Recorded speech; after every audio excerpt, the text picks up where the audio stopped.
గొప్పలు చూపించుకునే ఆశ ఉన్న అత్త. ఇప్పుడు చూడండి, లీలా పెళ్ళై తన అత్తగారింటికొచ్చినప్పట్నుంచి తను వాళ్ళ అత్త మీరా పాండేని ఒంటి నిండా నగలు వేసుకొనుండటమే చూసింది. చాలాసార్లు తను బయటికి వెళ్ళినప్పుడు తన శరీరం మీద ఎన్ని నగలైతే ఉన్నాయో తిరిగొచ్చిన తర్వాత అంతకు మించి నగలు కనిపించేవి. అత్తయ్యా, ఇదేంటి సాయంత్రం మీరు బయటికి వెళ్లేటప్పుడు మీ చేతికి 2 లావాటి గాజులు, 2 ఉంగరాలు, మెళ్ళో ఆ చైను లేదు కదా, కానీ రాత్రికి ఇంటికొచ్చేసరికి అదంతా నీకెందుకు? నీ పన్ను చూసుకో చాలు. పార్టీలో చాలా మంది ఆడవాళ్లు సన్నటి గాజులు వేసుకున్నారు. ఇప్పుడు వాళ్ళందరి ముందు నా స్టేటస్ కొంచెం కనిపించాలి కదా. కానీ ఇవన్నీ మీకెలా వచ్చాయి అసలు? మీ అమ్మగారు వాళ్ళైతే ఏమీ ఇవ్వలేదులే. తింగర్దెక్కడదో అత్తగారినే క్వశ్చన్లు అడుగుతావా? నేను నా పర్సులో కూడా పెట్టుకుని వెళ్ళుండొచ్చు కదా. ఇది మాత్రం ఆలోచించలేవా? వెళ్ళి నీ పని చూసుకో, నా బుర్ర తినకు. అలా అత్తగారు నడుం ఊపుకుంటూ క్యాట్ వాక్ చేస్తూ తిన్నగా తన గదిలోకి వెళ్లిపోయారు. కోడలు బయటికి వెళ్తూ కంగారుగా ఆలోచిస్తూ తనలో తాను ఇలా అనుకుంటుంది. అత్తగారికి నేనెలా చెప్పను? ఆవిడికి ఎలా చెప్పినా అర్థం కాదే. ఒకవేళ అరే, ఏమైంది కోడల పిల్ల? నువ్వు ఎందుకలా నీలో నువ్వే గొణుక్కుంటూ వెళ్తున్నావు? జనాలు ఏమనుకుంటారు? పాండే గారి కోడలికి పిచ్చి పట్టింది అని. పిచ్చిదాన్నైతే ఎలాగో అవ్వాల్సిందే కదా. ఎందుకు? ఏమైంది? మీరు మా అత్తగారిని చూసారా? సాయంత్రం బయటికి వెళ్లేటప్పుడు ఏ నగలైతే వేసుకున్నారో రాత్రికి ఇంటికొచ్చేసరికి అవన్నీ మారిపోయినాయి. అయితే నేను అడిగేసరికి ఏమన్నారో తెలుసా? పర్సులో పెట్టుకుని వెళ్లారంట. అక్కడ ఉన్న వాళ్ళకంటే ఎక్కువ కనిపించాలని ఇంకా నగలు వేసుకున్నారంట. చూడు, నువ్వు కూడా ఆడపిల్లవయ్యుండి ఇలా మాట్లాడుతున్నావు.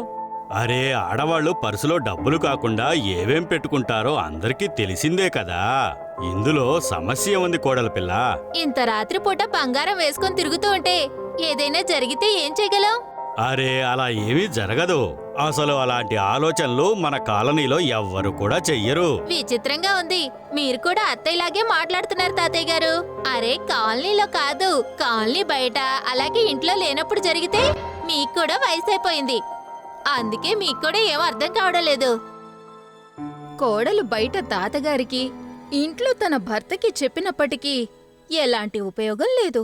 తను వాళ్ళ అత్తగారిని అలాగే నగలు వేసుకొని తిరుగుతూ ఉండటం చూస్తూ ఉండిపోయింది. అత్తయ్య, మళ్ళీ మీరు ఇన్ని నగలు వేసుకొని వెళ్తున్నారు? మావయ్య గారు, మీరైనా చెప్పండి కాస్త. మీ మావయ్య గారు ఇప్పించిన నగలు కేవలం 2-3 మాత్రమే ఉన్నాయి నా దగ్గర. మిగతావన్నీ మన పక్కింట్లో ఉంటుంది కదా కృష్ణ ఆంటీ, తన దగ్గర తీసుకున్నవి. కృష్ణ ఆంటీనా? తన దగ్గర చాలా నగలున్నాయి, అనేక రకాలున్నాయి. ఎప్పుడైతే అవసరం పడుతుందో అప్పుడు అడిగి తీసుకుంటాను, తర్వాత మళ్ళీ తిరిగిచ్చేస్తాను. కానీ అత్తయ్య, వేరే వాళ్ళ నగలు తీసుకోవాల్సిన అవసరం ఏముంది? నీ దగ్గర ఉన్న ఇదిగో కోడలు పిల్ల, నీ సలహాని నీ దగ్గరే ఉంచుకో. తను నాకు మంచి స్నేహితురాలు, పైగా డబ్బున్నావిడ. తన దగ్గర ఎన్ని నగలున్నాయంటే నేను అడిగి తెచ్చుకున్నా సరే తన దగ్గర ఇంకా చాలా నగలున్నాయి. కానీ వాళ్ళ నగలు తేడా. మరేం చేయమంటావు? 2 నగలు వేసుకుని తిరగమంటావా? అరే, మన స్టేటస్ చూపించుకోవాలంటే వేసుకోక తప్పదు కదా. లీలా తన అత్తగారికి ఎంతగానో నచ్చ చెప్పాలని చూస్తుంది, కానీ అత్తగారికి తన మాటల వల్ల ఎలాంటి మార్పు కలగదు. అలా ఉండగా ఒకరోజు తనకి ఎంతో ఇష్టమైన స్నేహితురాలి కూతురు పెళ్లికి కుటుంబం మొత్తం వెళ్లాలనుకుంటారు. అయితే అత్తగారు ఎప్పటిలాగే తల దగ్గర నుంచి కాళ్ల వరకు నగలతో అలంకరించుకున్నారు. అయ్య బాబోయ్, ఎంత బంగారమా! అత్తయ్య, అరే నువ్వు నోరుమై. నాకెంతో ఇష్టమైన స్నేహితురాలి కూతురు పెళ్లి, మన స్టేటస్ ని చూపించుకోవాలి కదా. అక్కడికి ఎంతో గొప్ప వాళ్ళందరూ వస్తారు. నువ్వేమనుకుంటున్నావు? అక్కడ వాళ్ళందరి ముందు మన స్టాండర్డ్ పడిపోవాలనా? నేనేమంటున్నానంటే నీకెలాంటి నగలు కావాలో చెప్పు, నేనిప్పుడే వెళ్లి తీసుకొస్తాను. అత్తగారు అలా అనేసరికి ఇక కోడలి దగ్గర మౌనంగా ఉండడం తప్ప వేరే దారి లేకపోయింది. వాళ్ళు పెళ్లికి వెళ్లి అర్ధరాత్రి తిరిగొచ్చారు. అలసిపోయి పడుకునిపోయారు. తెల్లవారగానే అత్తయ్య లేచి చూసేసరికి ఇంట్లో అంతా హంగామా మొదలైపోతుంది. రాత్రి పెళ్లి నుంచి వచ్చిన తర్వాత తను ఏ నగలైతే పెట్టెలో పెట్టిందో వాటిని అన్నిటినీ కూడా దొంగలొచ్చి తీసుకువెళ్ళిపోతారు. ఒరే పుణ్యా, ఒరే బాబు పుణ్యా, అయ్యో కోడలా, ఇదిగో కోడలి పిల్ల, ఎక్కడ చచ్చారా అందరికందరూ? ఏమైంది అత్తయ్య? ఏమైంది? బాబు, నా నగలన్నీ కూడా దొంగతనం జరిగాయి. ఏంటి? ఎలా? రాత్రి ఇంటికి రాగానే అన్నిటినీ తీసి ఇక్కడే పెట్టాను. కిటికీ తెరిచుండటంతో లోపలికి వచ్చుంటాడు. ఇంక ఇక్కడి నుంచి అన్ని దొంగిలించుకుని వెళ్ళిపోయాడు. అయ్యో దేవుడా, అసలు ఇదంతా ఎలా జరిగింది? నేనైతే నాశనం అయ్యాను. ఇప్పుడేం చేయాలి? అయ్యో అమ్మా, అసలు ఏం చేసావు నువ్వు? ఎవరైనా ఇలా కిటికీలు తలుపులు తెరుచుకొని నిద్రపోతారా ఏంటి? నా వల్ల పొరపాటు జరిగింది బాబు. ఇప్పుడేం చేద్దాం? దాంట్లో 16 లక్షలు విలువ చేసే నగలన్నీ కూడా మన పక్కింటి కృష్ణ ఆంటీవి. ఏంటి? 16 లక్షల విలువైన నగల? అది కూడా పక్కింటోలువా? అవును బాబు. అయ్యో భగవంతుడా, ఇప్పుడు ఏం చేయాలి? కృష్ణ అయితే తన డబ్బులు వసూలు చేసే తీరుతుంది. ఒకవేళ ఇవ్వలేదనుకో మనందర్నీ కూడా జైలుకి పంపిస్తుంది. అయ్యో అమ్మా, 16 లక్షల నగల్ని అలా తెచ్చుకొని ఇంట్లో ఎవరైనా పెట్టుకుంటారా చెప్పు? ఇప్పుడు ఏదైతే జరిగిందో దానికి మనం ఏం చేయగలం కోడలా? నువ్వు చెప్పింది నిజమే, కానీ ఇప్పుడు ఏదో ఒకటి చేయి. నేను జైలుకి వెళ్ళలేను తల్లి. నన్ను జైలుకి పంపించకండి. ఏదో ఒకటి చెయ్యండి.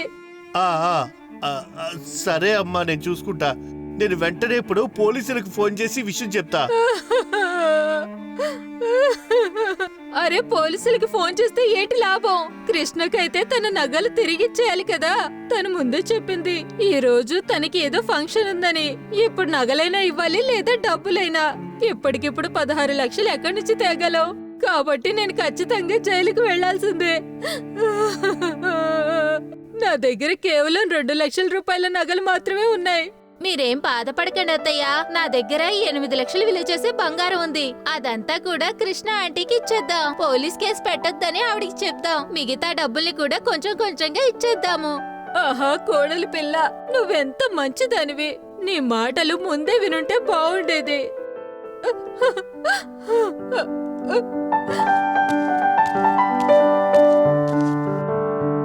ఏంటి మీరా, నిన్న రాత్రి పార్టీలో అందరూ నిన్ను నీ నగల్ని చూస్తూ ఉండిపోయి ఉంటారు.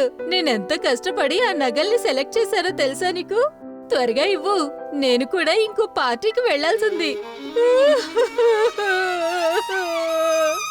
అరే, ఏమైంది నీకు? నీ ఆరోగ్యం బాగానే ఉంది కదా? నిజానికి ఏమీ బాగోలేదు కృష్ణ. రాత్రి మేము లేటుగా వచ్చాం. నేను నగలన్నీ తీసి ఇక్కడే పెట్టాను. రాత్రి అవి దొంగలించేశారు. ఏంటి? దొంగతనం జరిగిందా? అయ్యో, నేనెంతో కష్టపడి వాటిని సెలెక్ట్ చేసుకున్నాను.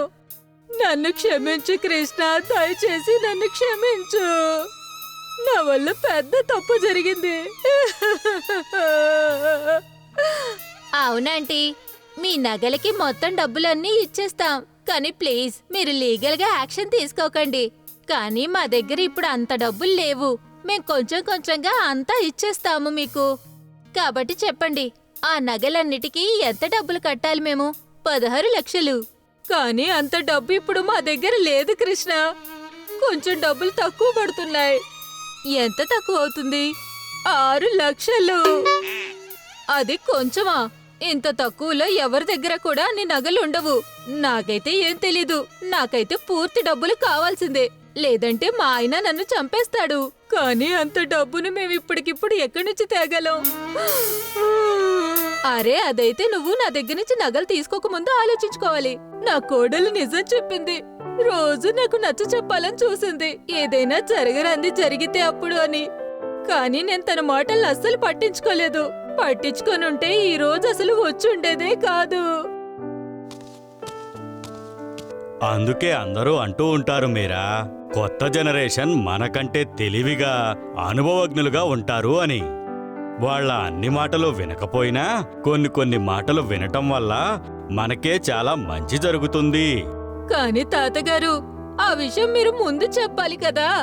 అదుగో, ఇంట్లో కోడలు చెప్తేనే నువ్వు వినలేదు, ఇంకా వీధిలో తాతగారు చెప్తే నువ్వు వింటావా ఏంటి? బహుశా వినుండే దాన్నేమో తాతగారు. అయితే ఇప్పుడు కన్నగారితోనైనా మాట్లాడండి. ఇదిగో చూడండి, నేనిప్పుడు మాటిస్తున్నాను, ఇంకెప్పుడు కూడా నేను ఇలా చెయ్యను. పక్కా? అవును తాతయ్య గారు, నిజంగా ఇంకెప్పుడు కూడా ఇలా చెయ్యను నేను. అయితే తీసుకో, ఈ నగలన్నీ ఇందులో ఉన్నాయి. ఆ కానీ అవి మీ దగ్గరికెలా వచ్చాయి? రాత్రిపూట నేను ఇటుగా వెళ్తున్నప్పుడు చూశాను. నీ గది కిటికీ తలుపులు తెరిచే ఉన్నాయి. నువ్వు నగలన్నీ కూడా బయటే పెట్టున్నావు. అప్పుడు నాకు ఆలోచన వచ్చింది, నీకు బుద్ధి చెప్పడానికి. నిజంగా దొంగతనం జరిగితే? అప్పుడు నేను నిర్ణయించుకున్నాను, నీకు బుద్ధి చెప్పడానికి ఇదే సరైన మార్గము అని. అలా నీ నగలన్నీ కూడా నేను కిటికీలోంచి తీసేసుకున్నాను. అరే తాతగారు, మీరు నాకు నిజంగా చాలా మంచి గుణపాఠం నేర్పించారు. ఒకవేళ ఇవి నిజంగా దొంగతనం జరుగుంటే అప్పుడు నా నగలు ఇంకా కోడలి నగలు కూడా ఇచ్చేయాల్సి వచ్చేది.